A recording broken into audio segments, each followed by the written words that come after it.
Soul एक पैदा होती है ना फिजिकल बॉडी में, तो वो अपने स्पिरिट गाइड साथ लेकर आती है, 2 उसके साथ होते ही होते हैं।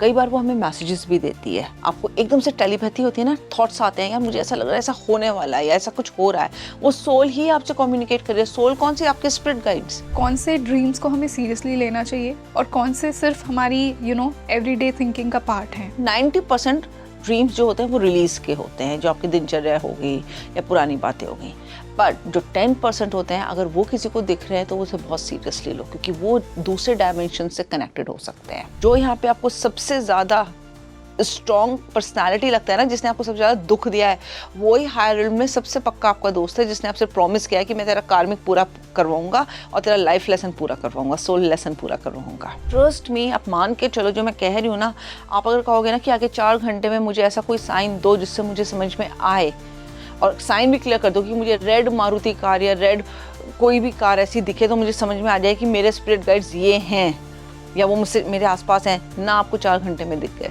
किस किस मेथड से आपने बताया कि वननेस की फीलिंग कोई भी सोल फील कर सकती है? अगर आपके एक्शंस बहुत अच्छे हैं तो भी आप हैवी एनर्जीज से निकल गए, इंटेंशंस अच्छी हैं आपकी, डीड्स थॉट्स अच्छे हैं, डीड्स अच्छे हैं, तो भी आप इन सब की हैवी एनर्जी से रिलीज हो जाओगे। मतलब कुछ तरीके हैं। कर्मा थोड़ा लेस मतलब हैवी कर्मा नहीं होता, कर्म से मुक्ति कैसे मिलती है? इंसान के एक्शंस, उनके कर्म बहुत मैटर करते हैं, उनके सोच, उनकी बिलीव्स, उनकी कंडीशनिंग ही हमें मोक्ष से दूर रखती है।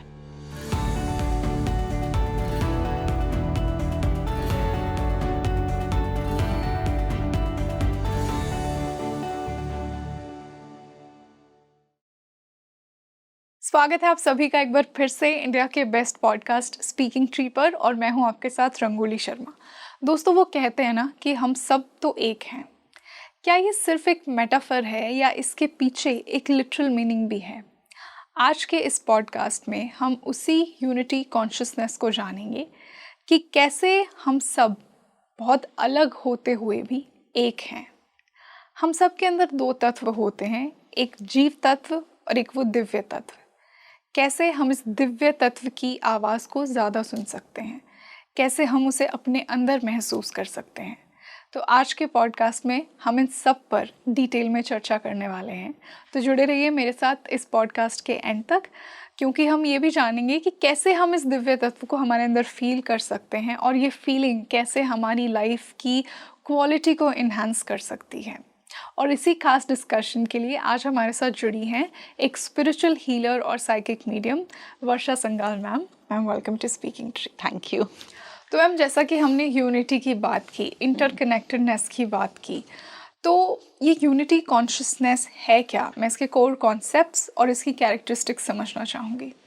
देखिए, क्या होता है, हर सोल का एजेंडा होता है purity, strength, power, oneness, unconditional love. पर जब वो फिजिकल बॉडी में आती है तो वो ही अपना एजेंडा भूल जाती है और कार्मिक कॉन्ट्रैक्ट्स और बैगेजेस में फंस जाती है।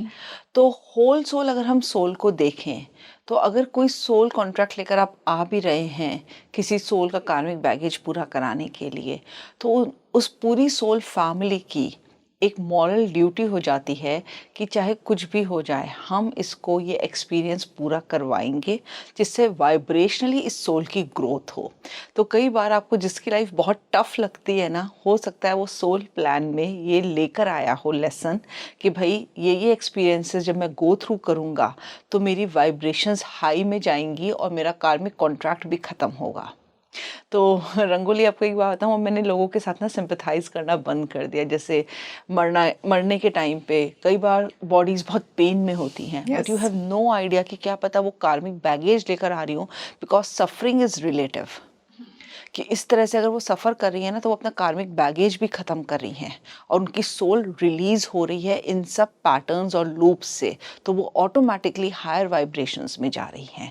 क्या होता है एक्चुअली में, जब बिग बैंग हुआ था ना तो बहुत सारी सोल्स एनर्जी की फॉर्म में नीचे ड्रॉप हुई हैं, सब एक ही का पार्ट। 5th डायमेंशन में एक मेटा सोल है जिसका ये सब पार्ट हैं। और ऐसा कहा जाता है, और जो सच भी है, जो मैंने देखा भी है ये काम करते हुए, कि हमारे जैसे 7 लोग और हैं इस पूरे ब्रह्मांड में। ये बोला जाता है ना, आप जैसे 7 लोग हैं। तो सोल एक्चुअली में इंटरकनेक्टेड ही है। अब आप ये मत सोचो कि एक जैसे रंगोली मेरे सामने बैठी है तो एक यहाँ होगी एक वहाँ नहीं। जरूरी नहीं है कि इसी दुनिया में हो, प्लैनेट अर्थ पर हो सकता है एक यहाँ पर भी हो, पर बाकी दूसरे ब्रह्मांडों में, दूसरे यूनिवर्सेस, दूसरे प्लैनेट्स, दूसरी डायमेंशंस में भी हो सकती है। पर वो है, और हमें पता कैसे चलता है? जब कई बार हम या तो पास्ट लाइफ के थ्रू देखते हैं, या सोते हुए हमें सपने आते हैं, और बड़े अजीब से सपने आते हैं जिसमें हमें लगता है कि हम किसी ऐसी जगह थे, ऐसी जगह तो हम कभी गए नहीं, या ऐसी ऐसी चीज़ों के साथ थे, हम ऐसे एक्सपीरियंस हो रहे थे जो कि इस अर्थ के तो लग ही नहीं रहे थे। एक्चुअली में वो जो टाइम होता है ना, जब डीप स्लीप में आप होते हो, तो आपकी सोल ट्रैवल करती है, एस्ट्रल ट्रैवल जिसे हम बोलते हैं, और अपने जैसों के पास जाती है। तो कई बार आपको डेजा वू होता है। क्यों होता है? तो ये सोल टू सोल कम्युनिकेशन भी आप कह सकते हो। कैसे होता है ये? दूसरे रिल्म में या तो सोल वो एक्सपीरियंस कर रही है, इस वक्त उसके साथ हो रहा है, या हो चुका है, तो वो आपको डेजा वू हो रहा है। क्योंकि शरीर से ही तो हम अलग हैं, आत्मा से तो हम वहाँ से जुड़े हुए हैं, और इस तरह से हम पूरे एंटायर मल्टीवर्स से जुड़े हुए हैं, क्योंकि हमारी सोल सब जगह है, उसके इम्प्रिंट्स हैं। तो एक्चुअली में जो मेटा सोल में मास्टर सोल कह रही हूँ ना, जो 5th डायमेंशन में होती है, वो है पूरी एक ही ग्रिड। कहीं किसी ने पार्ट ले लिया, कहीं किसी ने जन्म ले लिया, कहीं किसी ने ले लिया, लेकिन है वननेस में ही हम। अगर आप बुद्धा को देखो, उसने वननेस का यही तो पाठ पढ़ाया था कि चाहे जानवर हो, चाहे पक्षी हो, चाहे पेड़ पौधे हो, चाहे कोई भी हो, तुम सब एक ही हो, अलग कोई भी नहीं है। तो अगर डिफरेंशिएट करोगे तो तुम अपने आप का ही एक हिस्सा काट रहे हो। जैसे कि आपने 5th डायमेंशन की बात की, तो 5th डायमेंशन में सोल का स्टेट क्या होता है? बहुत हाई वाइब्रेटिंग स्टेट होती है। जैसे गॉड की हाई वाइब्रेशंस होती है ना, ऐसी उसकी हाई वाइब्रेशंस होती है। उसे कोई भी चैनल कर सकता है। जैसे लॉर्ड शिवा को आप भी प्रेस कर सकते हो, चैनल कर सकते हो, मैं भी कर सकती हूँ।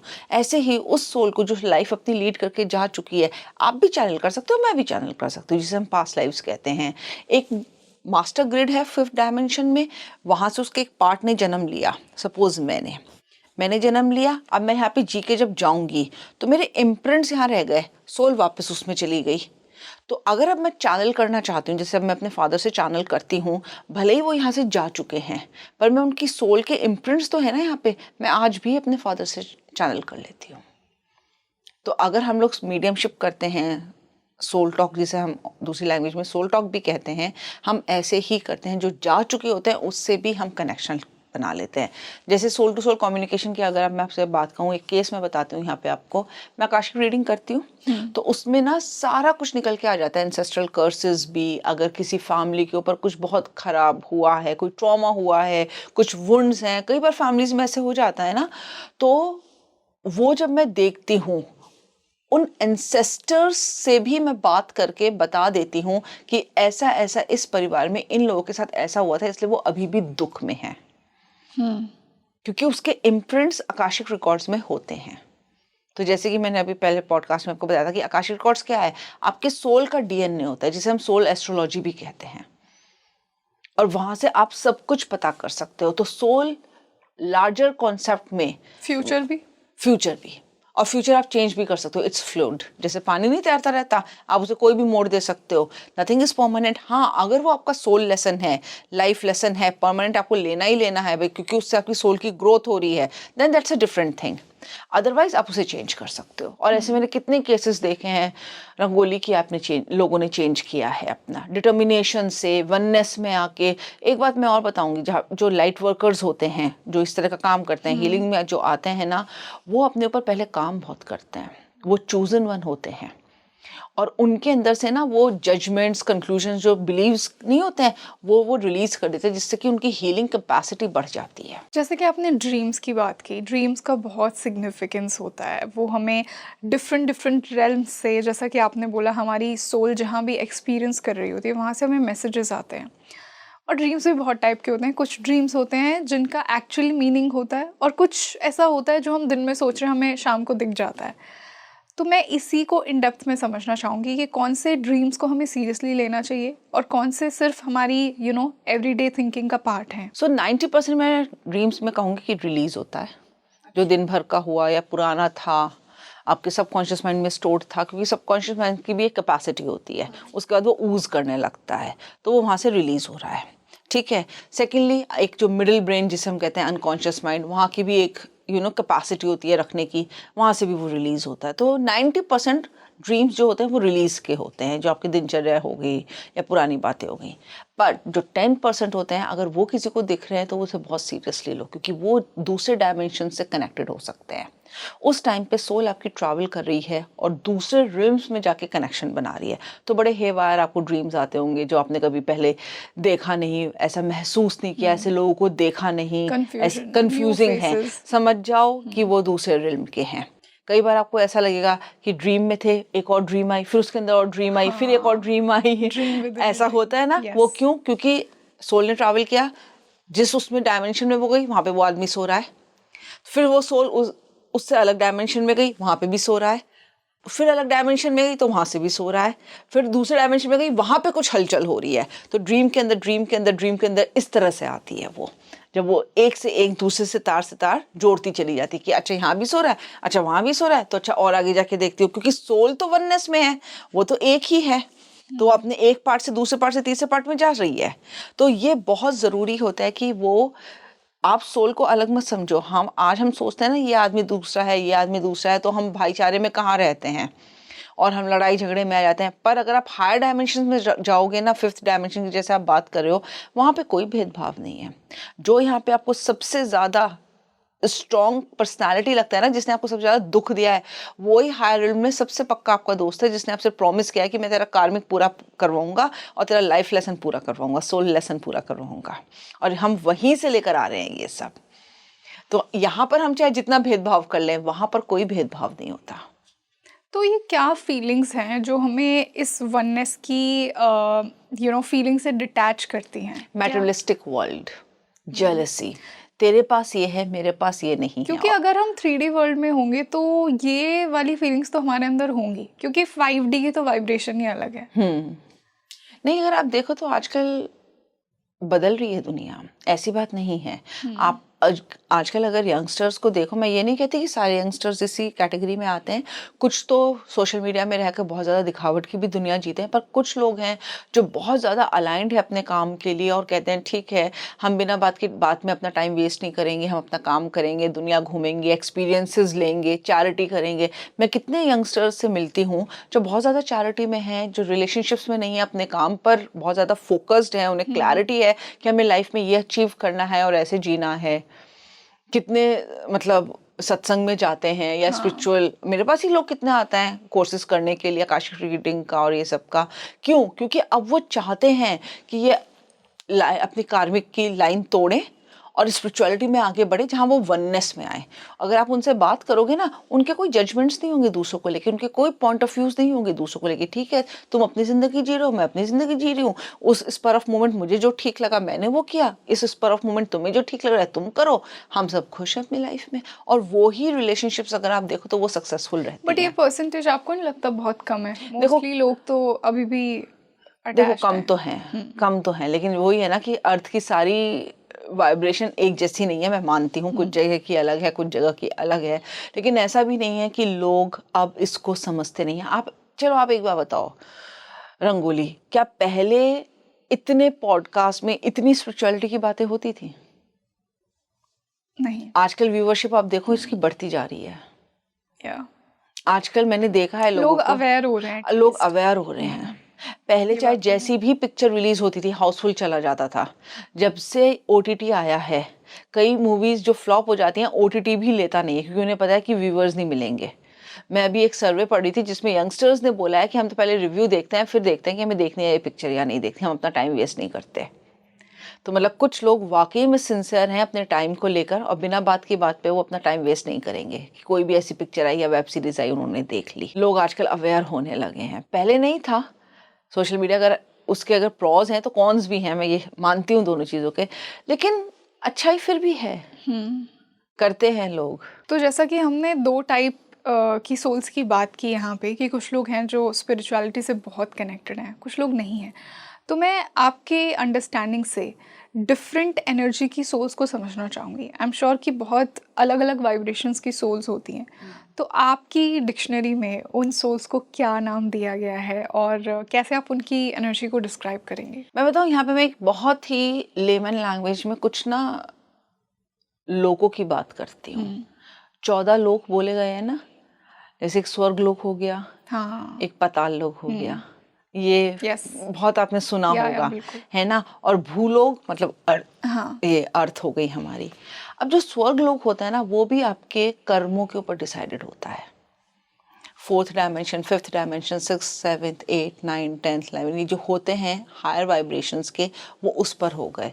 जैसे भू हो गया, भुवस, स्वर, जनस, महस, तपस, सत्य, ये हो गए सारे स्वर्ग लोग जिनकी हाई वाइब्रेशंस होती है, जिनके कर्मा बहुत अच्छे होते हैं और जो डिटैच कर चुके होते हैं अपने आप को मेटेरियलिस्टिक वर्ल्ड से, जिससे जैसे हम कहते हैं हमारे ऋषि मुनि 600-800 साल पुराने, अगर आप उनकी बातें सुनो तो वो इस रिल में ही जा चुके हैं, जो हमारे स्पिरिट गाइड्स बन गए या एसेंडेड मास्टर बन गए।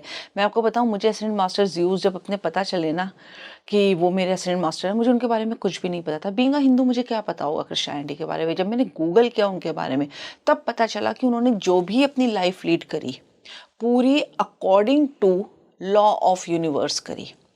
क्या है लॉ ऑफ यूनिवर्स? जिसमें कोई छल कपट नहीं है, प्योरिटी है, स्ट्रेंथ है, अवेयरनेस है, किसी को दुख नहीं पहुंचाना, किसी को चीट नहीं करना, ये सारे लॉज उसमें आते हैं। ग्रैटिट्यूड में अपनी ज़िंदगी निकालना, किसी के लिए कोई बुरी भावना ना रखना, ये सारा किया उन्होंने।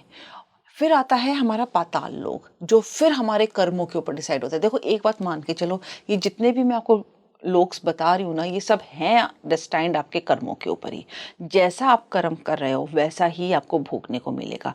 तो जो लोग अर्थ पे जी के जा चुके और जो मोक्ष प्राप्त कर जाते हैं ना, जैसे साईं बाबा के लिए कहा जाता है, बुद्धा के लिए कहा जाता है, या गुरु नानक जी के लिए कहा जाता है, कबीर के लिए कहा जाता है, जीसस क्राइस्ट के लिए कहा जाता है, उन लोगों ने अपना कर्मा पूरा किया और इस मेटेरियलिस्टिक वर्ल्ड से निकल गए, तब वो मोक्ष की तरफ चले गए। और मेरे कितने क्लाइंट्स ने, पार्टिसिपेंट्स ने मुझे ये कहा है कि हमारे एसेंडेड मास्टर बुद्धा हैं, ज्यूज हैं, और वो लिटरली उन्हें गाइड करते हैं हर जगह में। जैसे मैं आपको बता रही हूँ, मुझे सारी गाइडेंस अपनी एसेंडेड मास्टर ज्यूज से मिलती है। मैंने आकाशिक रिकॉर्ड्स कहीं से सीखा नहीं है, this is gifted to me. मैंने कैसे इसकी पता लगेगा किसी का असेंडेंट मास्टर कौन है? मतलब असेंडेंट मास्टर से मतलब आपका स्पिरिचुअल गाइड? हाँ, स्पिरिट गाइड। हाँ, लोग क्या कर सकते हैं, मेडिटेटिव स्टेट में बैठे, हो सकता है मेडिटेशन में आपको 1-2 दिन, 1 हफ्ते तक ना पता चले, पर रूटीन बना लो कि दिन के इस टाइम पे, या तो मॉर्निंग में या सोने से पहले, बिल्कुल शांति में बैठो और अपने विचारों को ना फोकस कर लो। दिन भर की बातें मत सोचो और बार बार अपने आप से बोलो कि मैं चाहती हूँ कि मुझे मेरे स्पिरिट गाइड्स आएँ और मुझसे बात करें, मुझे मैसेज दें। देखो, आप सराउंडेड होते हो, जो भी एक सोल एक पैदा होती है ना फिजिकल बॉडी में, तो वो अपने स्पिरिट गाइड साथ लेकर आती है, 2 उसके साथ होते ही होते हैं। कई बार वो हमें मैसेजेस भी देती है, आपको एकदम से टेलीपैथी होती है ना, थॉट्स आते हैं, यार मुझे ऐसा लग रहा है ऐसा होने वाला है या ऐसा कुछ हो रहा है, वो सोल ही आपसे कम्युनिकेट कर रही है। सोल कौन सी? आपके स्पिरिट गाइड्स। तो आप उनसे आराम से चैनल कर सकते हो। लेकिन अगर आपको उनका नाम जानना है और क्लैरिटी लानी है, तो प्लीज़ मेडिटेट करो, डीप मेडिटेशन में जाओ, उनसे पूछो, या सोने से पहले, मेडिटेशन भी नहीं कर पा रहे हो तो सोने से पहले सबकॉन्शियस माइंड आपका बहुत ज़्यादा एक्टिव होता है। 10 मिनट पहले से उबासियाँ आने लगती है, आपका कॉन्शियसली आप कुछ सोच नहीं पाते। वो क्यों? क्योंकि तब आपका सबकॉन्शियस माइंड ओपन हो चुका है। सोने से पहले बोलो, मुझे आज सपने में या कैसे भी करके, चाहे थॉट्स आए, चाहे कहीं नाम लिखा है, मुझे बताओ कि मेरे स्पिरिट गाइड्स कौन है, और उनसे मेरी बातचीत अच्छे से शुरू कराओ, जिससे मुझे उनके मैसेजेस अच्छे से समझ में आए। और जैसा कि आपने बताया था कि ये स्पिरिट गाइड्स हमारे एंसेस्टर्स, भी हमारे हो सकते हैं, देवी देवता, हमारे इष्ट देव भी हो कोई सकते भी हैं। हो सकता है, तो वो आपके सामने आ जाएगा। ट्रस्ट मी, आप मान के चलो जो मैं कह रही हूँ ना। आप अगर कहोगे ना कि आगे 4 घंटे में मुझे ऐसा कोई साइन दो जिससे मुझे समझ में आए, और साइन भी क्लियर कर दो कि मुझे रेड मारुति कार या रेड कोई भी कार ऐसी दिखे तो मुझे समझ में आ जाए कि मेरे स्पिरिट गाइड्स ये हैं या वो मुझसे मेरे आसपास हैं ना, आपको 4 घंटे में दिख गए, लोग कमेंट करके हमें ज़रूर बताएं। मैं आपको सही बता रही हूँ, तो वो खुद डेस्परेट होते हैं हमसे बात करने के लिए, वो खुद चाहते हैं कि हमसे चैनल करें, क्योंकि आप अगर उनके कम्युनियन में हो ना, तो ऑफकोर्स आप लॉ ऑफ नेचर के हिसाब से चलोगे, आपकी वाइब्रेशंस ऑटोमेटिकली ऊपर जाएंगी। और सोल का एजेंडा ये है कि वो प्लीज़ वाइब्रेशंस को हायर लेवल पे लेके जाए। इससे एक तो कार्मिक कॉन्ट्रैक्ट खत्म हो रहा है, कार्मिक बैगेज खत्म हो रहा है, आपके एक्सपीरियंसेस पूरे हो रहे हैं, आप इवॉल्व हो रहे हो, आप कम्युनियन में आ रहे हो, वननेस में आ रहे हो, जो कि सोल एजेंडा है पूरे यूनिवर्स का। बहुत छोटी सी बात मैं बता रही हूँ रंगोली, कैसे टिका हुआ है पूरा ब्रह्मांड, कभी सोचा है? इतनी हैवी अर्थ है, इतना हैवी सोलर सिस्टम है, सन इतना हैवी है, आग है, ये टिके हुए कैसे हैं? बहुत सॉफ्टनेस पे, हाई वाइब्रेशंस में। वाइब्रेशंस, एनर्जी इतनी सॉफ्ट और हैवी होती है, वो किसी भी चीज़ को अपने साथ लेके चल सकती है और किसी भी हैवी चीज़ को तोड़ सकती है। तभी कहते हैं ना कि काइंडनेस, ग्रैटिट्यूड हैवी से हैवी एनर्जीज को तोड़ देता है। सोल इसी तरह से कम्युनिकेट करती है आपको। अगर आपको कभी टेलीपैथी आती है ना, तो आप समझ जाओ कि सोल आपसे कम्युनिकेट कर रही है, आपके स्पिरिट गाइड्स आपसे कम्युनिकेट कर रहे हैं। हो सकता है दूसरे रिल्म में कुछ हो रहा हो और वहाँ से आपको मैसेजेस आ रहे हो, क्योंकि सोल तो कनेक्टेड है। कई बार ऐसा नहीं हुआ कि हमें लगा कि आज कोई घर में आने वाला है और आ गया, कभी लगा कि इस आदमी का फोन आएगा और आउट ऑफ ब्लू मून आ गया। इसी तरह से अगर आप देखो, स्टार सीड्स होते हैं, कॉस्मिक ओरिजिन्स होते हैं। अब कॉस्मिक ओरिजिन क्या होता है? जो जब यूनिवर्स से फॉर्म हुआ है, ब्रह्मांड बना है, वहाँ से जो आ रही हैं सोल्स प्लेनेट अर्थ पे, वो आ रही हैं। अब वो क्यों आती है यहाँ पे, या स्टार सीड्स क्यों आते हैं? स्टार सीड्स कौन होते हैं? स्टार सीड्स हैं जो दूसरे डायमेंशन से, जनरली हायर डायमेंशन से, हायर प्लैनेट से आते हैं, जिनकी वाइब्रेशंस वहाँ बहुत हाई हैं। वो अर्थ क्यों चूज़ करते हैं? जिससे कलेक्टिव कॉन्शियसनेस की एनर्जीज रेज हों, ह्यूमैनिटी दूसरे लेवल पे जाए। वो बहुत ब्रॉड माइंडेड होते हैं सुपरनैचुरल चीज़ों पे, और ओपन माइंडेड होते हैं, बात खुल के करेंगे। उनकी जो एक्सपीरियंसेस होते हैं वो बहुत स्ट्रॉन्ग होते हैं, और वो ये शेयर करते हैं लोगों के साथ फॉर सिंपल रीज़न कि लोग जजमेंट से हटें, वननेस में आएँ, प्योरिटी लाएं अपने वर्क में। तो क्या ये जो सेंट्स होते हैं, जो स्पिरिचुअल मास्टर्स होते हैं, इनको बोल सकते हैं स्टार सीड्स? कई बार आप बोल सकते हो उनको। तो किस किस फॉर्म में होंगे स्टार सीड्स? ह्यूमन बीइंग में ही होते हैं। नहीं, ह्यूमन बीइंग में भी मतलब कैसे पता लगेगा कि ये इंसान एक स्टार सीड हो सकता उसका है? ऑरा बहुत उसकी पॉजिटिव नॉलेज होगा, से, नॉलेज, विजडम, ऑरा और से, क्या वो उसकी बातों पर्पस से शेयर कर रहा है वर्ल्ड में? वो पर्पस क्या शेयर कर, आपको पता चल जाएगा कि ये किसी कंक्लूजन में नहीं है, कोई डिबेट में नहीं है, किसी को इम्पोज नहीं कर रहा है, फिर भी ये ना किसी भी मतलब प्रॉब्लम्स को नहीं देखता ज़्यादा, ये सॉल्यूशंस में ज़्यादा जाता है। ये क्या कहते हैं, जैसे कि सबको मिल बांट के चलाने वाला है ये इंसान, किसी एक के साथ मतभेद नहीं करता है, अच्छे के काम के लिए है ये, तो वो पता चल जाता है आपको। है सारा, फिर मैं आपको फिर बता रही हूँ, जैसे सोल भी है, क्यों आई है यहाँ पे, वो क्यों चूज करी, अगर कोई और प्लैनेट से, हायर डायमेंशन से, फिफ्थ डायमेंशन या ऊपर वाली डायमेंशन से कोई यहाँ पर आ रहा है स्टार सीड, क्यों आ रहा है? सिर्फ इसीलिए कि अर्थ की वाइब्रेशंस हाई हो, हमारा एरा इवोल्यूट हो, इस वजह से हम ये सब करते हैं। तो सोल भी एक्चुअली में बहुत ज़्यादा पर्पस लेकर आती है कि अगर एक कलेक्टिव कॉन्शियसनेस वीक हो रही है, तो चलो मैं चलती हूँ और सबका भला करती हूँ। तो सोल का एक एजेंडा है, वननेस में आना और सबका भला करना। किस किस मेथड से आपने बताया कि वननेस की फीलिंग कोई भी सोल फील कर सकती है? देखो, एक तो हो गया मेडिटेशन के थ्रू। मेडिटेशन आपके ना बहुत स्ट्रॉन्ग वॉल्स को ख़त्म कर देता है, डिस्क्रिमिनेशन की, डिजर्नमेंट की, जजमेंट्स की, ख़त्म कर देगा वो आपको। क्योंकि तब ना आप मेडिटेशन के अपनी ब्रेन के उस स्टेज में होते हो जब आप बहुत हल्कापन महसूस करते हो। अगर आप ब्रेथ पे फोकस कर रहे हो तो भी आप सिर्फ अपने ऊपर फोकस कर रहे हो, आप जजमेंट से निकल गए, आप हैवी एनर्जीज से निकल गए। अगर आप बहुत लाइट फील करते हो, एक्सपैंडेड फील करते हो, तो भी आप हैवी एनर्जीज से निकल गए। अगर आपके एक्शंस बहुत अच्छे हैं तो भी आप हैवी एनर्जीज से निकल गए। इंटेंशंस अच्छी हैं आपकी, डीड्स, थॉट्स अच्छे हैं, डीड्स अच्छे हैं, तो भी आप इन सब की हैवी एनर्जीज से रिलीज हो जाओगे। मतलब कुछ जिस तरीके सोल का हैं। कर्मा थोड़ा लेस, मतलब हैवी कर्मा नहीं होता, लाइट कर्मा वाली सोल्स, लेकिन वो कभी भी अपना कर्मा बदल सकती है। कोई ज़रूरी नहीं है कि अगर वो ऊपर से लिखवा कर लाई है तो वो अभी चेंज नहीं कर सकती, वो कर सकती है चेंज, ये उसके हाथ में है। वो चेंज क्यों करना चाहती है? जब एक वो प्लान के साथ पहले से आते हैं तो लोग यहाँ आके क्यों चेंज करना चाहते हैं अपनी देखो, कई बार destiny? तो मेटेरियलिस्टिक वर्ल्ड में आ जाते हैं, भूल जाते हैं। भूल जाते हैं। देखो, वैसे भी कनेक्शन जब आप ऊपर से लेकर आते हो ना, तो यहाँ के हर एक कोई भूल जाता है। पर जैसे कि मैंने आपको बताया था अपने एक पॉडकास्ट में कि हायर सेल्फ की एक स्प्लिट सोल हो जाती है, एक हायर सेल्फ और एक लोअर वाली जो कंडीशनिंग बिलीफ की होती है। होता सबके अंदर है, पता है कि आप ये अच्छा नहीं कर रहे हो, इसे आप चेंज कर सकते हो, पर हम उसकी सुनते कहाँ हैं। क्या ये कोई सोल फ्रेगमेंट होता है? Soul fragment is different, split soul is different. मैं आपको बता देती हूँ, सोल फ्रेगमेंट को कई बार ना लोग इनर चाइल्ड से को रिलेट कर Connect लेते करते हैं, हैं। लेकिन वो डिफरेंट है। ओके।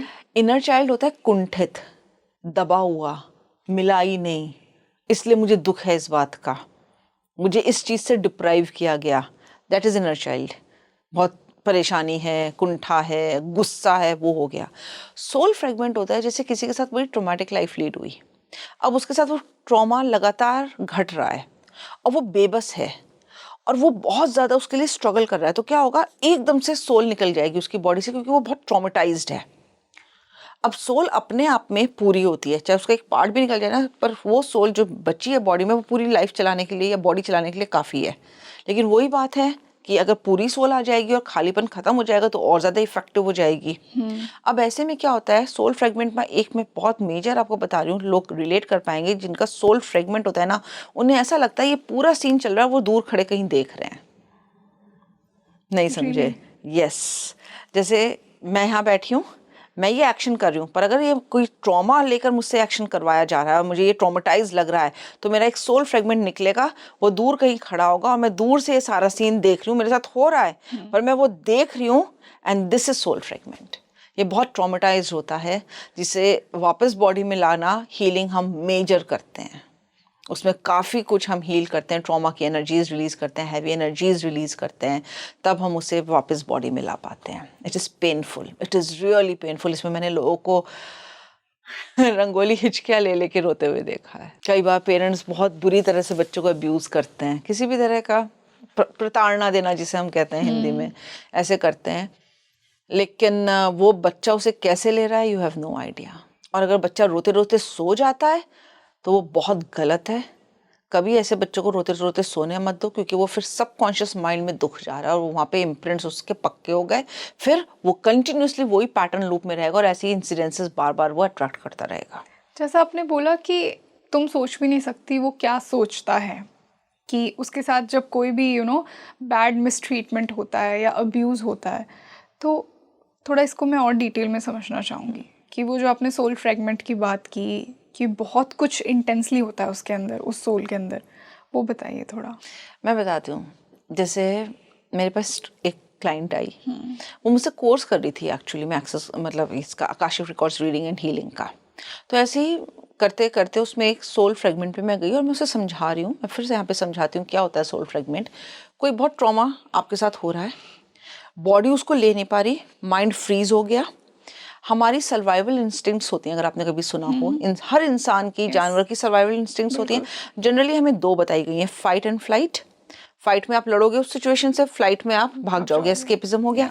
तीसरी होती है फ्रीज। ये लोगों ने जनरली सुना नहीं होगा, मुझे अच्छे से पता है।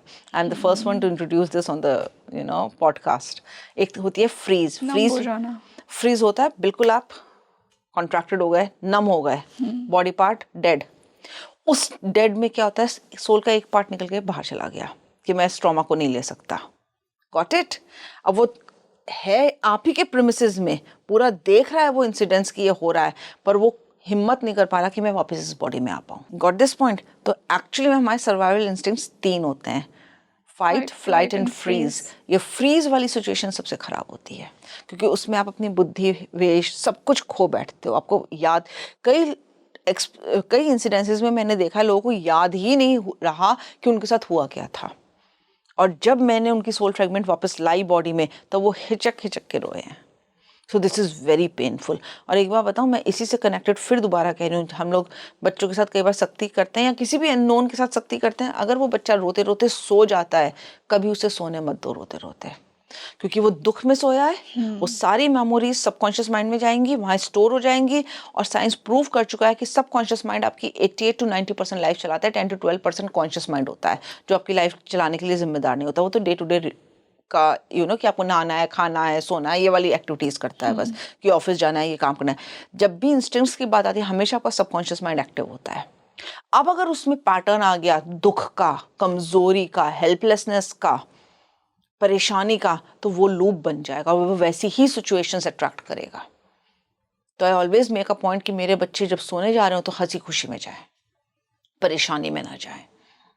तो अगर आप ये कोर्सेज नहीं भी कर रहे हो, पर ये बेसिक चीज़ है, हमारे बड़े बूढ़े नहीं कहते थे भाई भूखे पेट नहीं सोना चाहिए, हाँ। या रोते हुए नहीं सोना लड़ाई चाहिए, करके खुशी नहीं। लड़ाई करके नहीं सोना चाहिए, खुशी खुशी सोना चाहिए। शायद वो एक्सप्लेन नहीं कर पाते थे अपनी बातें, पर होती यही थी सारी बातें, जिससे वो पैटर्न और लूप ना बने सबकॉन्शियस माइंड में। इसलिए अगर जैसे ऐसे लोग जब उठते हैं ना सो के, तो वो बड़ा हैवी फील करते हैं, उन्हें फिर वही बातें दिमाग में घूमती रहती हैं। क्यों? क्योंकि वो सबकॉन्शियस माइंड में पैटर्न बन चुका है उनका, और वहीं पे वो एनर्जी स्टक है। ये होता है सोल टू सोल कम्युनिकेशन। अब आप समझ गए? अब सोल्स परेशान है भाई, सबकॉन्शियस माइंड के आपका सोल का एक पार्ट है जहाँ पे सब कुछ है। Yes. अब वो दूसरे रिल्म से भी जुड़ी हुई है, तो वो कई बार वैसे कनेक्शंस फॉर्म करती है और वैसी ही वाइब्रेशंस बना लेती है। इसलिए स्टार सीड्स आ जाते हैं हमारी वाइब्रेशंस हाई करने के लिए, नहीं तो हम अपने आप में बहुत हैं। हमने वाइब्रेशन रेस करने की बात की, इसी से मैं लिबरेशन, मुक्ति की स्टेट आपसे जानना चाहूँगी। जो हम मोक्ष की बात करते हैं, बहुत ही लोग बेसिकली मोक्ष को समझते हैं कि हमने हमारे कर्म से यहाँ छुटकारा पा लिया और हमें मोक्ष मिल गया।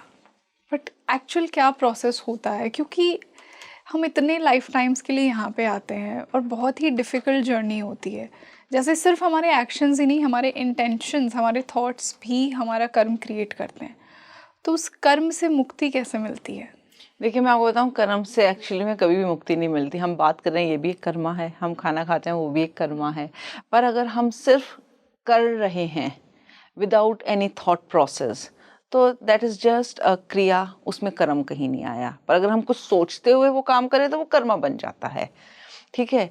लेकिन इससे मुक्ति मिलना, मुझे जितना मैंने इस साइंस को स्टडी किया है, 0.00001% भी इससे मुक्ति मिलना थोड़ा मुश्किल है, क्योंकि ये इवोल्यूशन की स्टेट होती है। बहुत कम लोग मुक्ति पा पाए हैं, जैसे कि बुद्धा के लिए बोला जाता है, गुरु नानक के लिए बोला जाता है, कबीर जी के लिए बोला जाता है। अगर हम सतयुग की भी बात करें या त्रेता युग की या द्वापर युग की, तो आप देखो अश्वत्थामा को भी कहाँ मिला था मोक्ष। कहते हैं आज वो घूम रहे हैं।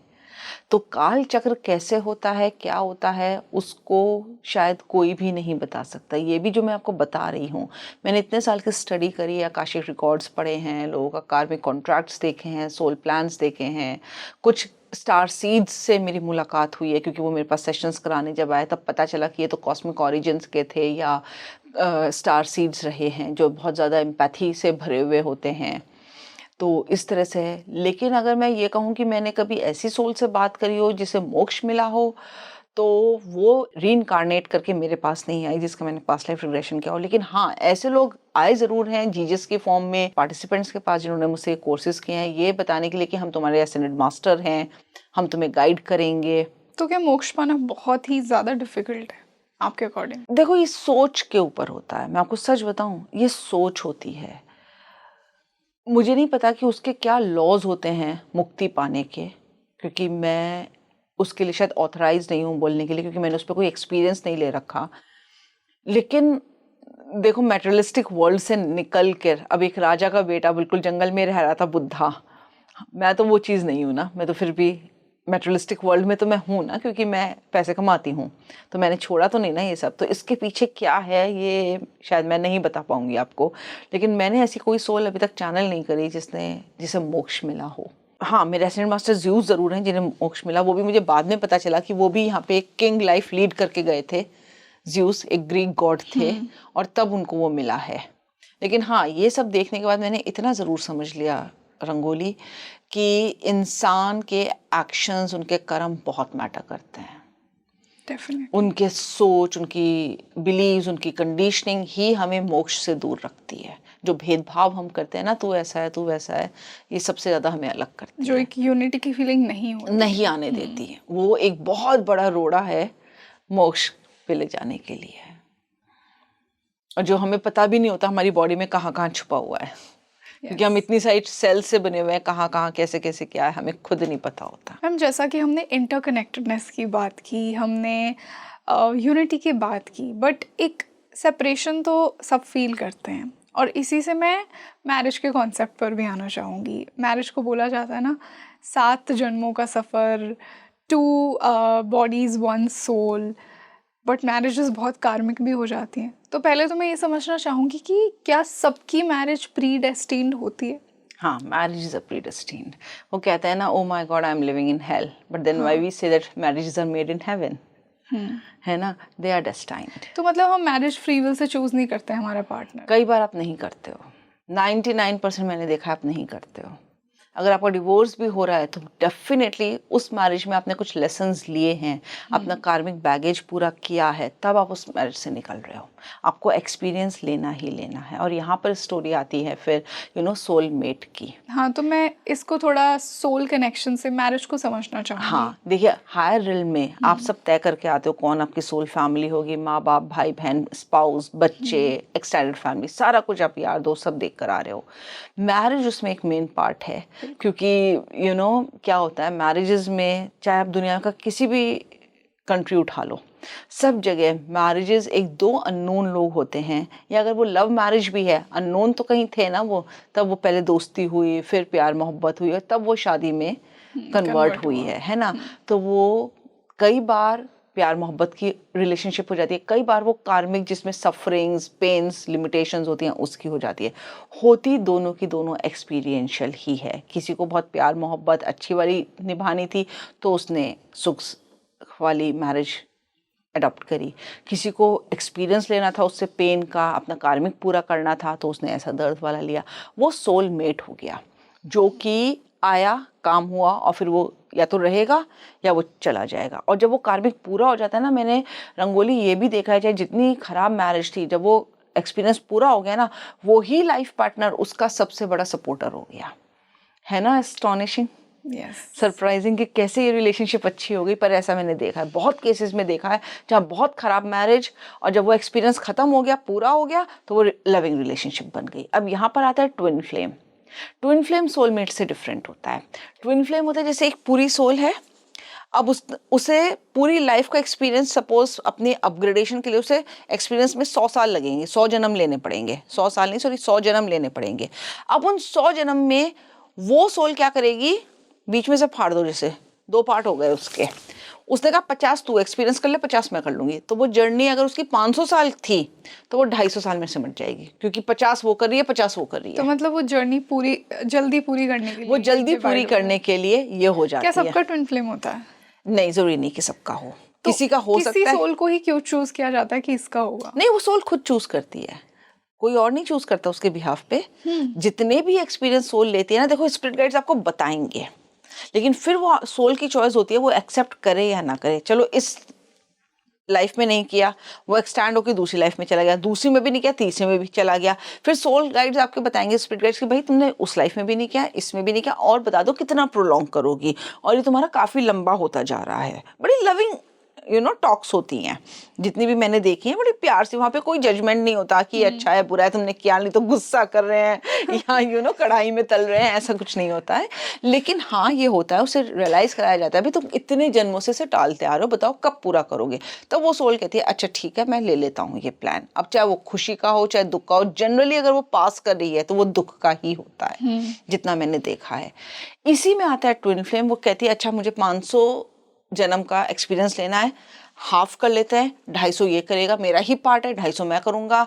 अब कई बार वो मिल जाते हैं, लेकिन वो हमेशा वैसे नहीं मिलेंगे। अगर रोमांटिक रिलेशनशिप में भी है ना, वो तो उनकी शादी नहीं होगी, 2 अच्छे दोस्त भी हो सकते हैं, पर वो रिलेशनशिप बहुत लंबा नहीं चलेगा। पर वो आपको ना पता चल जाएगा देखकर कि वो आपका मिरर है, जैसा आपके साथ हो रहा है वैसे ही कुछ उसके साथ भी हो रहा है, और वो जिंदगी भर मिलेंगे थोड़े टाइम के लिए, पर फिर वो अपार्ट हो जाएंगे। और ये पता चल जाता है साफ में कि हाँ ये मेरा ट्विन फ्लेम है, आधा ये रास्ता तय करेगा, आधा ये करेगा, तो जो 500 साल का है वो 250 साल में करके हम आगे चले जाएंगे। तो ये सोल की कॉन्शियस चॉइस होती है, इसमें कुछ भी गलत नहीं है। हो सकता है इस जन्म में मेरा कोई ट्विन फ्लेम नहीं है, क्योंकि हमको एक होता है ना कि हम भी देखें कि हमारा कोई ट्विन फ्लेम है क्या।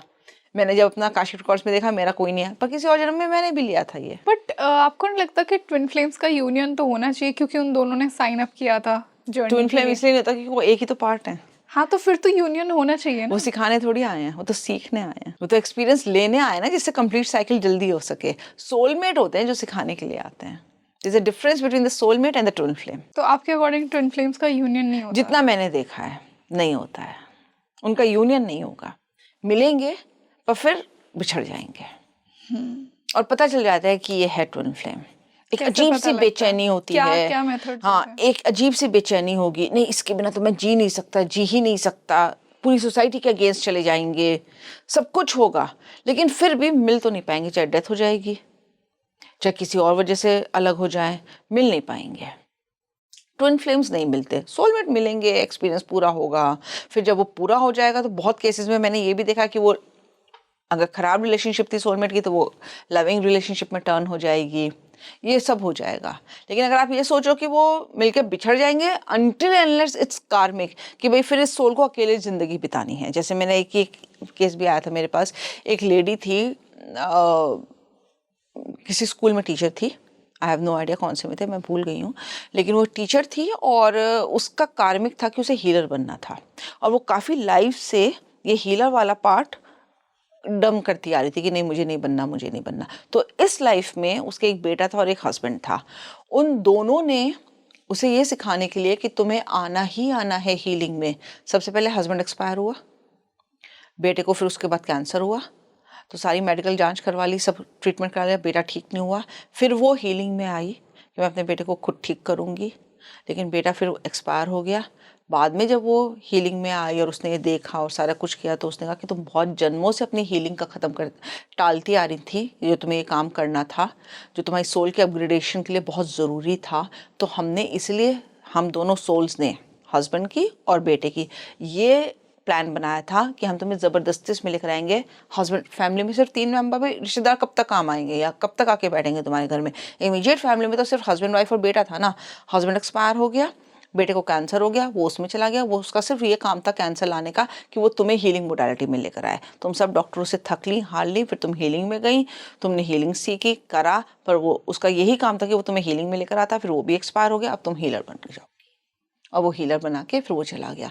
तो सोल कई बार ऐसे टफ भी प्लान्स लेकर आती है। तो मैंने, याद है आपसे एक पॉडकास्ट में कहा था कि मैं आप सिंपैथाइज किसी से नहीं करती हूँ, मैं रास्ता दिखा दूंगी, सब कुछ कर दूंगी। मुझे मालूम है कि सोल प्लान जो हम सोचते हैं ना अर्थ के लेवल से बहुत हाई होता है, बहुत हाई होता है। वहाँ कोई मैटेरियलिस्टिक वर्ल्ड नहीं चलती है, वहाँ कोई सोना चांदी हीरा मोती नहीं चलता है, कुछ नहीं चलता। वहाँ अनकंडीशनल लव, वननेस, सब एक दूसरे को सहारा दे रहे हैं कि अच्छा ठीक है, तुम्हारा ये प्लान है, तुम्हारी अपनी वाइब्रेशंस बढ़ानी है, तुम्हें अपना कार्मिक कॉन्ट्रैक्ट पूरा करना है, चलो नीचे आकर हम तुम्हारी मदद करते हैं।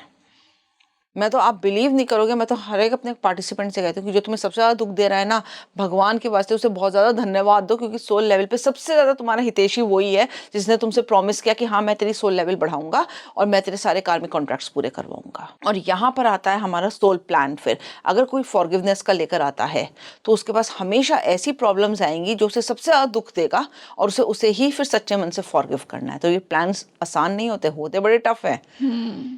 तो अगर किसी की ये चीज़ है ना कि वो सोल पर्पस लेकर आ रहा है कि मैं मैरिज नहीं करूंगा, उसका लाइफ पर्पस है कि मुझे शादी नहीं करनी इस जन्म में, उसे इतनी अर्ज होगी शादी की और रिलेशनशिप्स में जाने की। अगर वो रिलेशनशिप में भी जाएगा ना, उसके मल्टीपल रिलेशनशिप्स होंगी, टूटेंगी, पर शादी तक कभी नहीं जा पाएगी, और वो फिर मतलब बिना शादी के ही रहेगा। पता चलेगा उसे बाद में, जब हमारे पास हीलिंग के लिए आते हैं, आकाशिक रिकॉर्ड्स हम उनके रीड करते हैं, पता चलता है कि भैया ये तो प्लान था तुम्हारा, पर उसका अपोजिट आपको यहाँ फेस करके, वो सारा पैटर्न पूरा करके, और तब आपको अलाउंस में आके लेना होता है कि भाई अब मैं शादी नहीं करूँगा, और सच्चे मन से, और फिर आपको उन सबको फॉरगिव भी करना होता है।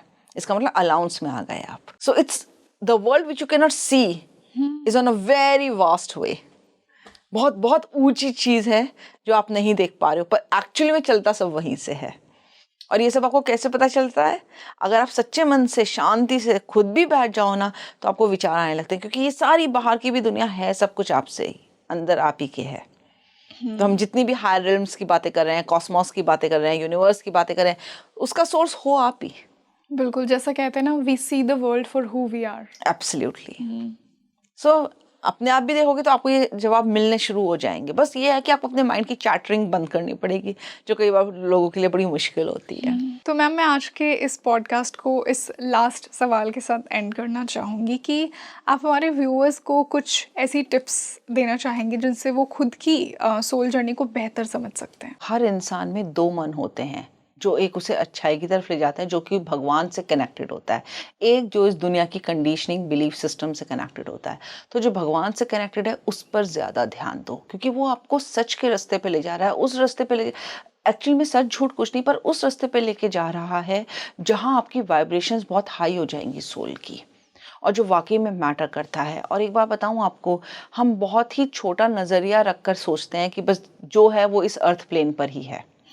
हम कहते हैं ना भाई, हम जो भी अच्छा काम कर रहे हैं वो भगवान देख रहा है, तो हम ये क्यों नहीं सोचते कि जो हम बुरा काम कर रहे हैं वो भी भगवान ही देख रहा है, वो कोई अलग से कोई नहीं देख रहा है उसको। और वो अगर अच्छे काम का भी वो हमें देगा कुछ, तो वो बुरे काम का भी हमें ही देगा। जनरली क्या होता है, जब हम बहुत परेशान होते हैं तो हमारा मन कहता है ना, कुछ तो मैंने अच्छे कर्म किए होंगे जो भगवान तू इसको देख ले। पर अगर वो दुख आप झेल रहे हो तो ये भी तो सोचो कि कुछ तो बुरे कर्म किए होंगे जिसकी वजह से वो दुख आ रहा है। तो प्लीज इस बात पे बहुत ध्यान दो, अपने थॉट्स, एक्शंस, इंटेंशंस, डीड्स पे, कि एक्चुअली में आप यहाँ पर क्यों आए हो। अगर आपको नहीं भी पता, आप अपना सोल पर्पस नहीं भी जान पा रहे, कि आपको लगता है भाई ये तो वेस्ट ऑफ टाइम है, मनी है, पर फिर भी सबको मालूम है कि हमारा शरीर है, उसमें एक आत्मा है, आत्मा का कुछ और काम है। नहीं भी पता तो ये तो पता है ना कि वननेस में रहो, दूसरे को ऊंच नीच में मत जाओ, बुराई भलाई में मत जाओ। सबसे ज़्यादा एनर्जी हमारी कौन खराब करता है? Gossiping, criticism. कितना अच्छा टाइम पास लगता है हमको वो गॉसिपिंग और क्रिटिसिज्म का, पर यही सबसे ज़्यादा हमारी एनर्जी को डिप्लीट करता है। और आत्मनिंदा भी। आत्मनिंदा, हम सबसे ज़्यादा अपनी बुराई करते हैं। और कोई नहीं मिलता तो मुझ में ये कमी है, अच्छा मुझको ये मांगा मुझे ये नहीं मिला, अरे मेरे अंदर तो कमी है ना, इसलिए मुझको ये नहीं मिला। एक हम बहुत ही प्लेस ऑफ लैक से चीज़ें फील करते हैं कि आई एम नॉट इनफ, हम डिजर्व ही नहीं करते। इस ब्रह्मांड में सब डिजर्व करते हैं, हम में मांगने की हिम्मत ही नहीं है। सही बता रही हूँ, जैसे आपने कहा था ना भगवान तो सबके लिए होता है, ये बात सच है कि सबके लिए होता है। कोई आपकी आस अभी पूरी हो जाएगी, कोई हो सकता है कि 20 साल बाद हो। मेरी भी कई आस 20 साल बाद पूरी हुई है, पर अपने ऊपर विश्वास तो रखो। और यही आपकी सोल जर्नी का सबसे बड़ा एसेट है कि अपने ऊपर विश्वास रखो। टाइम लग सकता है पर वो पूरा तो जरूर होगा। और यही आपकी सोल जर्नी है। अपने आप को इवैल्यूएट इवॉल्व करते चले जाओ और अपनी वाइब्रेशंस बढ़ाते चले जाओ। तो thank you so much ma'am इतने इंसाइटफुल पॉडकास्ट के लिए। दोस्तों, आज हमने इंटरकनेक्टेडनेस को जाना, यूनिटी ऑफ कॉन्शियसनेस, कि हम सब एक हैं। बस हमें उस दिव्य तत्व पर फोकस करना है जो हम सब के अंदर एग्जिस्ट करता है, जैसा कि मैम ने कहा।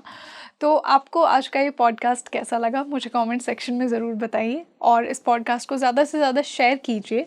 और मिलते हैं जल्द ही एक और बेहतरीन पॉडकास्ट के साथ। मैं हूँ आपके साथ रंगोली शर्मा। नमस्ते।